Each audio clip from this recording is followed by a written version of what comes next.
So often, the amount of grief a person experiences after they become aware that their childhood has been neglectful or abusive or less than perfect is often overlooked. And it's interesting because the stages of grief that one goes through is very similar to Elizabeth Kubler's stages of grief. For example, you start off with the shock and the denial because you have to deny it because it's such cognitive incongruence. Like, how could I have experienced neglect when I love my parents? Those two don't mesh. And so it's you know, unraveling that component in and of itself is takes time, a lot of self-awareness, a lot of introspection, a lot of reflection.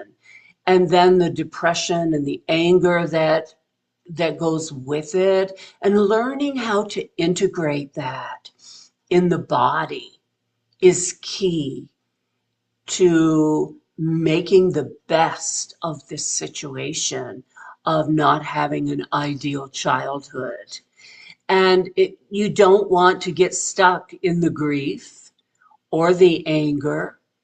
You want to come to the realization that what you're grieving for is the childhood or the life that you could have had if you had have not believed the things that were told to you about you that were negative.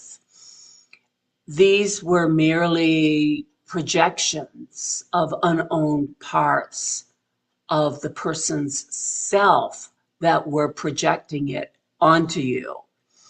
And when you learn all this and you realize that it really wasn't about you, it was about parents struggling with their own limitations, with their own trauma, trying to figure things out for themselves too while raising children. This is huge so that you can totally integrate, as I mentioned before, and come to a place of wellness and well-being and learn how to take that complex PTSD and make the best of it, which can be a huge life transformation. And this can happen. So please keep this in mind if you or someone you know is presently stuck in one of these stages of grief, and know that they too can integrate into a person of wholeness and fullness and wellness.